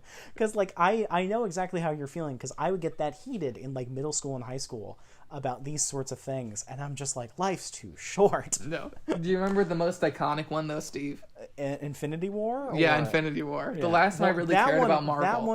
That one was sort of the opposite, because you were all jazzed, and I soiled you. I soiled this pure innocent moment. I was so, like, it's like heights of emotion, like negative or positive. I was like, oh my god, they did it, Steve. They finally did something brave and different. It's like, aren't you excited? It's like, what if it fucking mattered? What an asshole. Here's the thing, but the second you said it, I was like, oh, he's right. The second you said it. I shit in your cereal. I really rained on your parade. Because I don't think you were being unfair. No, you were being pessimistic, maybe, but you were not being unfair. Like my criticism was totally justified, because in Endgame it didn't fucking matter, which is like my whole problem with those two movies. I don't think my criticism was unjustified. I should have let you had your moment for more than 20 seconds. You're fine. It was like 10 seconds. Yeah. Well, because I don't know why my dumb ass thought they're gonna actually stay dead. But here's the second I saw it happen. Yeah, the second Black Panther dusted, I was like, oh, never mind. But I was like, fuck, is it just gonna be Rocket and the Guardians? Are they gonna have a whole new fucking team? Like, are they gonna bring in like all these new people? Well, that was for me. It was both Black Panther and Spider-Man, and I'm like, oh, well, this is definitely like, if it was just some of the ancillary people, I could have maybe given them the benefit. Yeah, because the first person we see is Winter Soldier. Yeah, if like Bucky, Winter Soldier, Vision, all these people. Why not? Yeah. Even though in the back of my head, I know that Sebastian Stan actually has the longest contract out of all of them, but yeah. But Halloween Kills, not a good movie. Barely a movie. It doesn't function as a story. No, and like I mentioned, no character has an arc except maybe Tommy Doyle. Not even really. Tommy's like, he's like mob, and he's like, oh, maybe mob has maybe mob not good, and then he dies. Oh yeah, he does die. I forgot. Because the funny thing is, I forgot he died too until I read IMDb. It oh yeah, he does die. Yeah. I said to Erica's like, I think Tommy Doyle's safe. I think the Strodeman are safe because like, movie has to continue. Yeah, Kyle Richards is safe. She's gonna be in the next one. Yeah. She's one of the few that actually escapes Michael Myers. Yeah. I like the guy who plays Lonnie. I'm blanking on his name now. Robert Longstreet, I feel Robert Longstreet. He's Thank in you. Judas and Doctor Sleep, and he's been in I other fucking Gordon love Green him. stuff. Yeah. Oh, he's fucking in Bad Education too. Yes, he is. Yeah, he's a great character actor. He's fucking great in the new Flanagan Midnight Mass, which I still need to watch. Holy shit, fucking great show. Which I need to watch. Hamish Linklater is a fucking king. He's so fucking good in that show. It's the 1-3 punch of I like Flanagan, I love Hamish Linklater. It's Catholic. Like, any other talking points before we just blow through my bullets? No, I really wanted to like this movie. I wish it was a movie. Yeah.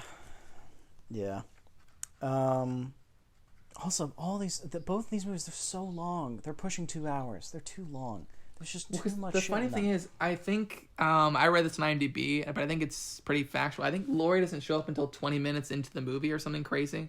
It's not that long, because the prologue does take a good chunk of time, but... Well, because we go to the prologue and inside the bar before we get to Laurie. Do we get to the bar first? Yes.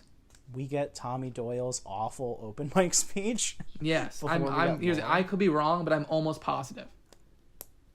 Because I know Laurie's at least not up to 16 minutes. Because I know me and Erica stopped. It's like, how much have we been watching? And it was 16 minutes in and they were in the bar.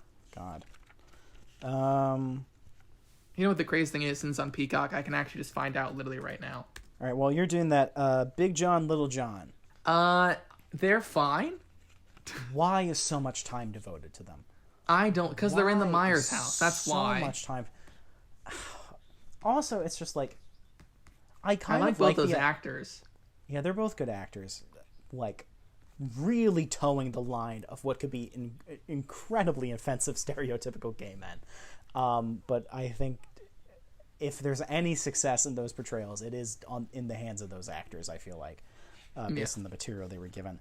I do kind of I'm really split on the idea of people living in the Myers house again. Yeah. Because one, I just feel like at some point that would have been a teardown. Like, given that, like, it's been, like, closed for, like, 50 fucking years. So, like, at what point do they move in? This, that, and the other thing. I do like seeing the Myers house, like, restored. Like, because we've just known it as, like a contemporary, like, normal middle-class home in the 60s versus just, like, the abandoned, like, ooh, spooky house. I do like the idea of just, like, the idea of just, like, people live here now. There is something to that. Yeah. But also, I don't know the likelihood of people actually buying that house. I do like the idea is, like, they're both just really into Halloween, so they're fucked up, and they're like, oh, people were grisly murdered in this home. I think it's because Twice? it's been 40 years. Them living there is much more believable than, like, if it was, like, 10 years later. But that's the thing. It's just, like, I feel like it'd be more likely that somebody really fucked up would buy it 10 years later, because I feel like at what point did they buy it? Because I feel like at a certain point, it would just have to be a teardown. That's true, yeah. That's more just, like, there's weird, I feel like David Gordon Green isn't really thinking about the timeline of when these things happened. But you know what he is thinking about, Steve? Thinking about timing in his movie. Because Laurie is introduced quite literally at the 19-minute mark. Okay, yeah. See, I thought you were about to say that he was thinking about the fact that evil does die tonight. Evil does die tonight. Yes. And we're not going to take a rain check. It has to be tonight. It has to be tonight. Yeah. Which, speaking of which, really quick. Yeah. So one of the reasons supposedly why he cut the final shot of Laurie with the knife going out of the hospital is because Halloween Ends does not continue the same night. It jumps forward in time, apparently. It kind of has to.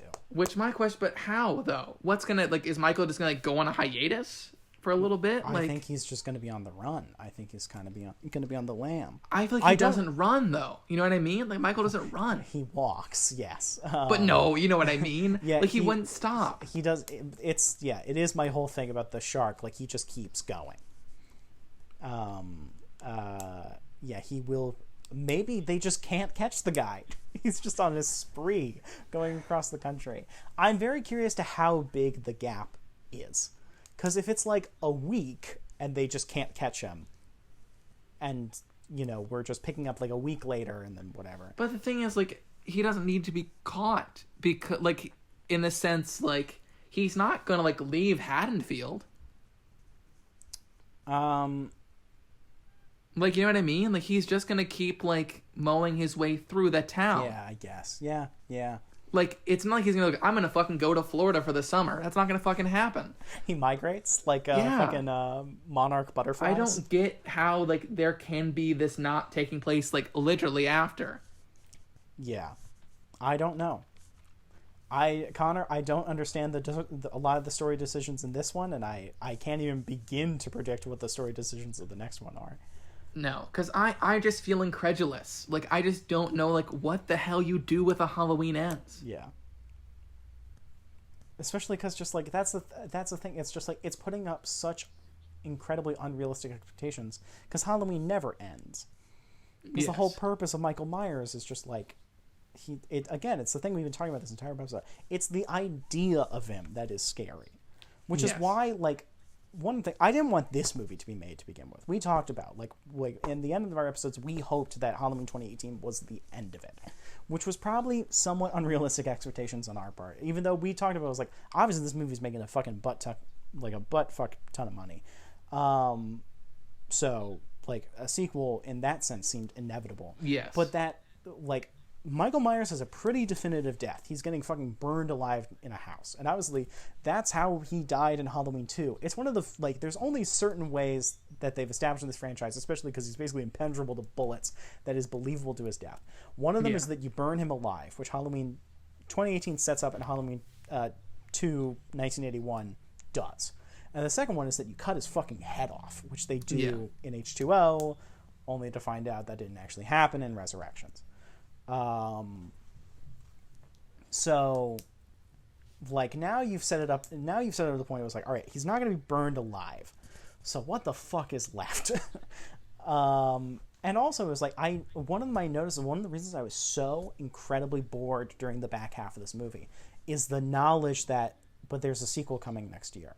So that cuts the tension out of a horror movie specifically. Like, obviously, like, we know, like, that's everyone's, like, complaint about James Bond movies or, like, superhero movies or whatever. It's like, we know we're not going to kill this person because, I never feel the tension in these movies because I know the protagonist can't die, this, that, and the other thing. Whereas, really, like, the mindset as an audience that you have to adopt is just, like, obviously, like, I know this person's not going to die, but I am curious how they're going to get out of this. In horror movies, it's sort of the opposite. You know a lot of people are going to die. That's part of the deal. So the real key is how do we stop the killer? If I know for a fact that a sequel is coming, that a sequel has been shot and edited and is done, and that this is technically not the end of the story, but a horror movie always has to end with the killer being stopped, that cuts the tension, because I know you're not going to get him. Yeah. I guess, I don't. Also, after Michael... honestly, God, I forget where this movie... What is the final shot of this movie? Is it just Judy Greer The final bleeding shot out? is him fucking wrecking Judy Greer, and then the And movie then just ends. cuts. And it just cuts. So dumb. And there's a million people outside. Yeah, it is just him stabbing Judy Greer. And her bloody handprint on the window. Yeah. The movie doesn't... Oh, no, sorry, I forgot the brilliant ending of he looks out the window and he sees his reflection, and we see Laurie looking out a window as well. Because they're reflections of each other. It's like poetry. It rhymes. I feel miserable. This movie's so stupid. Yeah.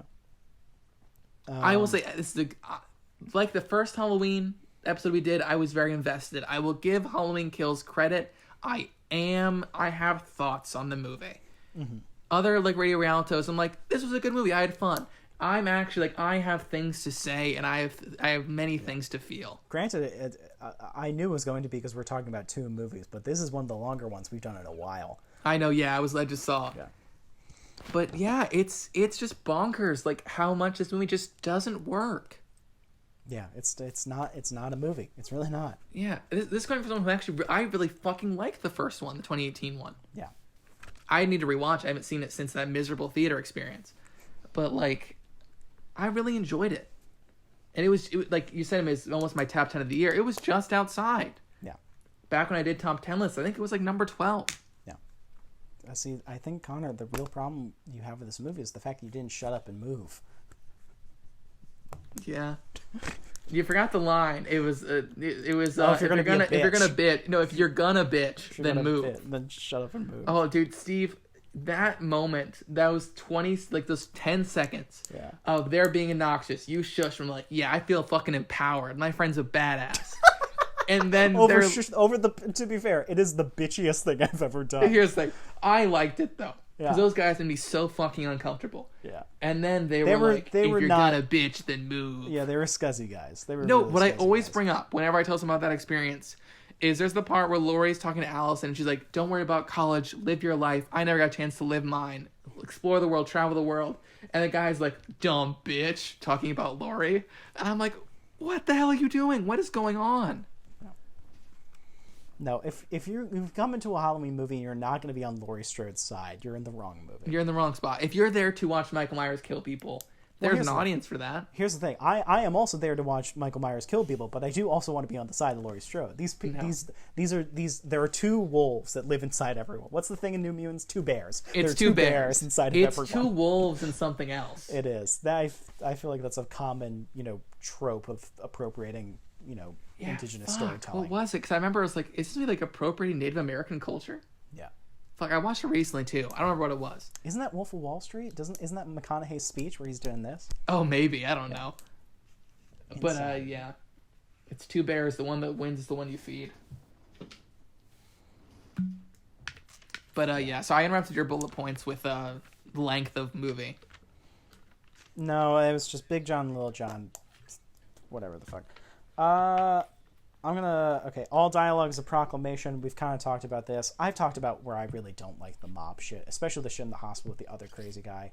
Especially because, like I mentioned, like we already know that Michael's at the Myers house and he's just going to be waiting there. I get it, movie. Fucking move along. Briefly, Anthony Michael Hall, now playing Tommy. He's an actor I've always liked. I do think this is a good performance, despite the character making not a lick of sense. Not a lick of sense. What's the producer's name? The guy who's like in the beginning, it's like produced by blank. Jason Blum or the Akkad family? The Akkad family. The Akkad family. He gave an interview recently where he was like, yeah, it would have been cool to have Paul Rudd back because he plays in H2O, right? Or whatever one. In Halloween 6, but they've said is because the official reason has always been reshoots of Ghostbusters Afterlife. Okay. Because I heard it would have been nice to have him back, but he said he thought it would have been distracting, and he's really glad with Anthony's performance. Yeah. It would have been weird, especially because because obviously, yes, that's one of his early roles, but it's not really a role that he's associated with now. Yeah. If people were coming in not seeing Halloween 6, also, Anthony Michael, though they're all actually kind of around the same age, Anthony Michael Hall looks more appropriate next to Kyle Richards. Yeah. Who's the next person? Kyle Richards. Welcome back, Kyle Richards, since playing what's the kid's Lindsay? Lindsay, yeah. Yeah.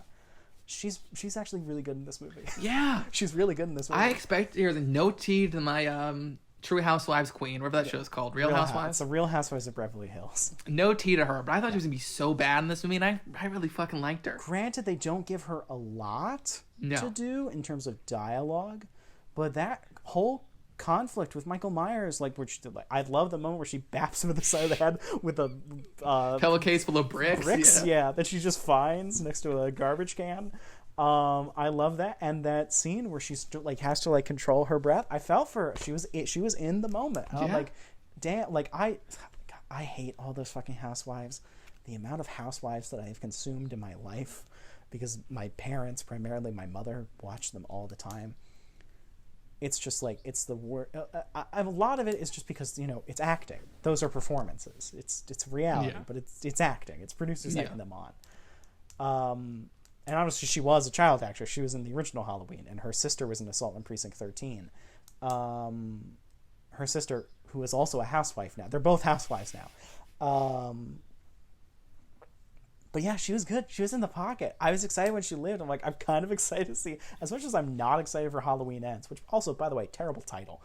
Such a bad title. Halloween Kills, good title. I forgot my one last positive. The opening credits to this movie rock.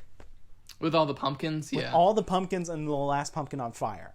Yeah, perfect. Great. I love them. Arguably the best part of the movie. And then Charles Cyphers, he's back. Chief Brackett. He's wasted. He's fine. I like that he says his line from the first one. Oh, I hated that. It makes no fucking sense. I hate ham-fisted fan service. It worked for me. I didn't take it as fan service. I do like all of them surrounding Michael. And it's like a Halloween, we're all entitled to one good scare.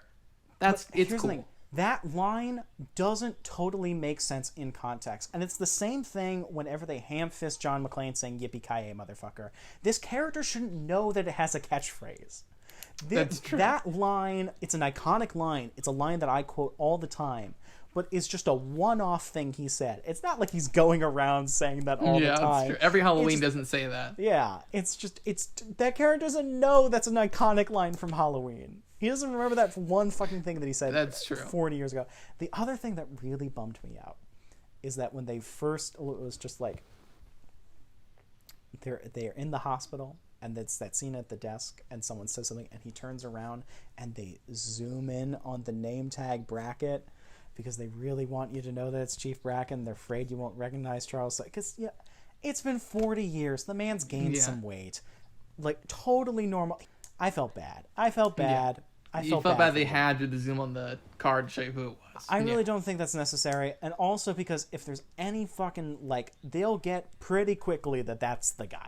Yeah. Also, at a certain point, the sheriff does say Brackett. Like, you're not the law, I am. Like, yeah.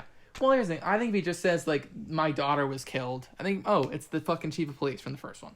Robert Longstreet we talked about. That's it. That's all my fucking, who gives a shit?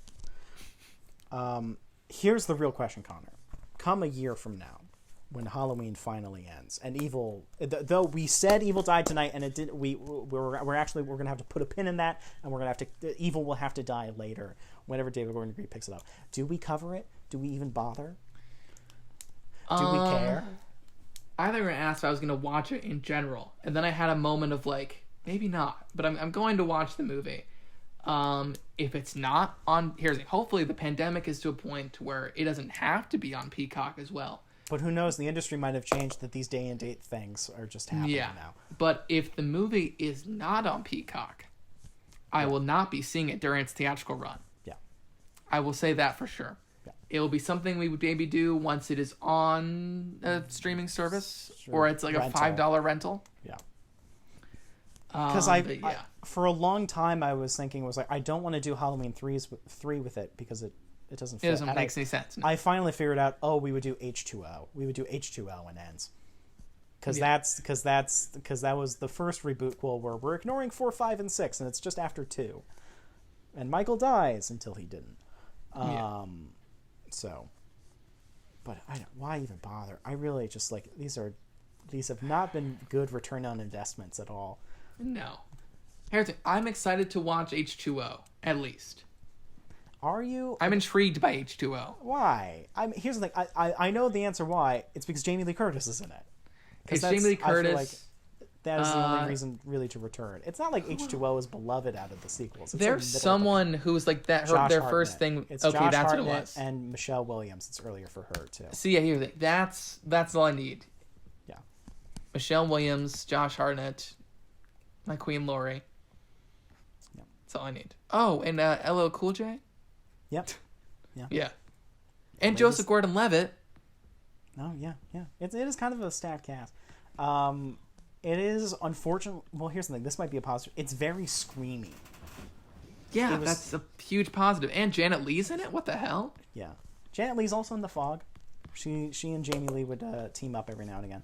But no, here's the thing. That is a huge positive for you. It's not good for Halloween that this movie's a lot like Scream. That's also true. To the point where that was the first one where Miramax now owns Halloween. And it came out literally within a year, maybe 2 after. I think it was 2 years after the first Scream. 98. It was a year later. I'll watch Ends just for the sake of me finishing this trilogy of movies, but for me, it's I've made it this far, but it's not like I care about this trilogy. I just like the first one, and I like Michael Myers. I guess I feel you know what, Connor? That is just always going to be the thing. At the end of the day, I'm going to watch at least 20 minutes of Michael Myers wrecking some people, and that will kind of always be appealing to me. Yeah. There's some really good, primarily from that stunt guy James Jude Courtney or whatever. That scene I was talking about, the best Michael Myers stuff is with the older couple, and there's that moment where he just turns. It's a very specific skill acting with that mask. It's a very specific body language, and he really nails it. Michael smashing the light's really fucking cool. Yeah. Oh, there's a fun bit of trivia about the mask in Halloween 2, because it's the only other movie that uses the exact same mask from the first movie, but they didn't know they were going to make a sequel, so Deborah Hill just kept the mask, and then she just sort of left it on her bed. And so it looks kind of different between 1 and 2. Because she was like a chain smoker, so like it just slowly got discolored and then covered in dust, and they tried to wash it, but it was never quite the same. And then at the end of Halloween 2, they're like, Michael's dead, we're never gonna make one of these again. So they just let the guy kept it, and all the other ones were either destroyed and put into storage. And those 2 were made by Universal, and then when the Accods moved to a different independent distributor for 4, 5, and 6, they're like, fuck, we don't have the mask. So if you look at all the Halloween sequels leading up to David Gordon Green, none of them get the mask right. They all look weird. 4 especially. 4, like the nose is like too round and like cartoony, and like they could never get the right color white. Like every single movie they would have a new mask, and it's worth Googling all the different Michael Myers masks. And then obviously Rob Zombie, they went kind of in a new direction. And then finally for the David Gordon Green one, they found an old stock of the old mask, made a mold of it, and then did all the weird modifications, which is where it's like weirdly all wrinkly, which that's not how rubber doesn't do that after 40 years. Rubber just kind of turns to goop. The mask wouldn't actually be like that, but for the purpose of the movie and a poster, it looks great. I also like the kind of two-facing from The Burning in this one. Like these David Gordon Green ones, like again on a production level, do a lot of things right. These are the first ones to get the mask just right again.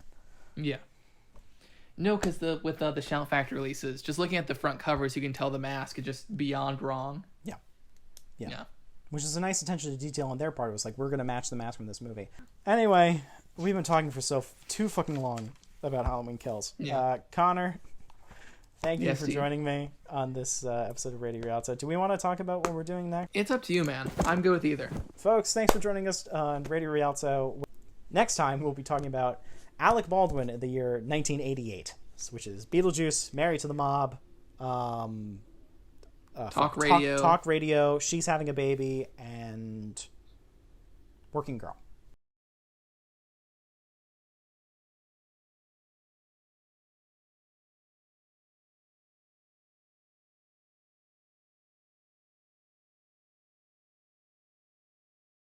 Working Girl. So, Connor, thank you for joining me. Thanks for having me, Steve. And until next time, stop making sense.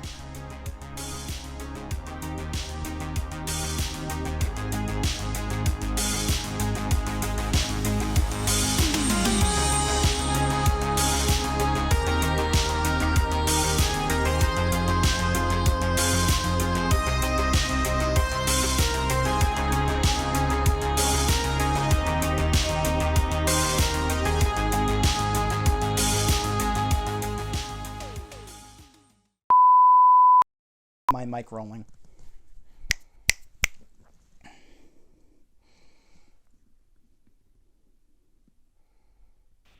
I'm Okay, sorry, now you I'm just rolling. cut out. What was that? I said I was looking at news about the Continental TV show on Stars. Oh yeah, with it's on Stars? Yeah, I guess it's a 3-part series on Stars. Lionsgate, that makes sense. It's only 3 parts? Apparently. Wild. Haven't they been trying to make that forever too? Yeah, since like John Wick 1. Wild. Yeah, because Mel Gibson was cast, and they just cast the kid who's playing young Ian McShane. Oh, so it's like prequel. It's 1975. Because wasn't what's-his-name supposed to be in it? Oh, Ian McShane? No. No, black dude. Lance Reddick. Yeah. Lance Reddick, they talked about him being in it originally, yeah. Yeah, because that's what I remember. It was like Lance Reddick off the success. Like, it was whilst they were making 2. Off the success of John Wick 1. Like, that's like, it was going to be like his show. Like, yeah, he would that be like got the changed center. around somewhere in between. I remember they like basically like Lance Reddick would be home base for everything, obviously because it's his fucking hotel, and then it would just essentially from there be like one-off procedural anthology side adventures. No, it very quickly developed into it's 1975, and it's about how Ian McShane got control of the hotel. All right. I guess the world of John Wick is a world that people are into. I just don't see a point of doing a John Wick thing without John Wick. No. Like, yes, people like the world of John Wick, but they like the character and the absurdity of that concept more. I don't know. I feel like the lines between television and movies, like, it's just becoming like, it's just Even like blurrier. Yeah, it's becoming even blurrier because like John Wick is the most like one-off side adventure franchise to begin with. That like, what is really the difference between a John Wick like movie and like a prestige miniseries now? I say prestige longer. loosely, as in it's on premium cable and not like going after reruns. Yeah. Not on ABC. Yeah. My mic is on if you are ready. Oh, I've been rolling for a while. Okay. Ready? 3, 2, 2, 1. 1. Should we just have a separate Blu-ray podcast? It would be fun. It'd be fun. No, because ever since like a couple months ago now, I've gotten so into Blu-ray YouTube, and I bad. desperately want to be a Blu-ray YouTuber so fucking bad. It's crazy how much I love Blu-ray YouTube in general and dislike most Blu-ray YouTubers. Most of them are just boring. Yeah. I I watch love the content, Mid-Level but- Media and Movies and Sue. It's a good time. I love them. I even though I just want to make a Blu-ray haul, like or on a Blu-ray collection video where it's like, here's my Halloween 4K. Yeah, I've thought But about it. desperately. I've wanted to do a Blu-ray collection video, but I would probably do it as like a bunch of sub videos. Like these are just my Criterions. These are just my Steelbooks. Because like with the amount of fucking I own 600 things, so it would take so long to get through everything. Mm-hmm. It would take like several hours, especially depending if there are movies that I want to talk about a lot. Yeah, because I know like no one would. But here's the thing: I will just click random Blu-ray collection videos from people I've never seen before. Oh no, And I will. there's an audience for that. That would quickly become your highest rated video. I know. Yeah. You And I would would get just 500 sit there. views within a month minimum. Yeah. See, the ironic thing is, I think a lot of people wait to do that until they already have an audience. But I think that's how you would get an audience, is that video. Because there are people, it's just like, I just want to see other people's Blu-ray collections. I Yeah. know because I've been one of them and I know Yeah. you're one of them. Yeah. I just want to see what other people have. No, I love critiquing. Like, it's a weird thing where it's like, in my head, I'm judgmental about other people's collections. Well, that's the other thing. I'm always bored by, like, there are just people that pick up everything. And that doesn't get, Yeah. like, I like ones where it's just like, I collect very specific things. Yeah. Like, I respect steelbook collectors who is like, yeah, I pick up literally any steelbook because, okay, it's a more niche thing to begin with. All right, you just like steelbooks. Yeah. I don't even know if you like movies, but you like steelbooks. You love steelbooks, yeah. But I love it was just like, yeah, I only pick up horror, so I'll pick up any fucking horror movie. I'm like, all right, that tells me a lot about you. Yeah. No, something that drives me nuts watching like Tuesday Blues Day videos Yeah. is like the amount people double dip on stuff. Like drives me nuts. Yeah. They're Now- like, I already have this. I have 3 steelbooks of Psycho, but I'm getting the 4K steelbook today too. Yeah. And I'm like, you do not need 4 steelbooks of Psycho. Here's the thing. I get where you're coming from. It does. The only version in like my fucked up mind where that does make sense is steelbook because it's different art. Like I guess. like I wouldn't pick up a regular Blu-ray jewel case for a different art that I like more. But if I Yeah. really loved steelbooks and I wanted multiple, like there's a lot of movies that have like multiple good steelbooks. And there's some movies that have like a terrible steelbook and a great steelbook, and there's some movies that only have a terrible steelbook. Like steelbook is the only version where that fucked up thing makes sense. Which man, that must be such. What do you do for a living? That's such an expensive hobby. Steelbooks are so expensive. No, dude, I always wondered that. But sorry, I don't know if you can hear Bucky. You need to calm down. Wow. Anyway, Is he screaming So- Michael Keaton? yeah, he's Michael Keaton. Evil dies tonight.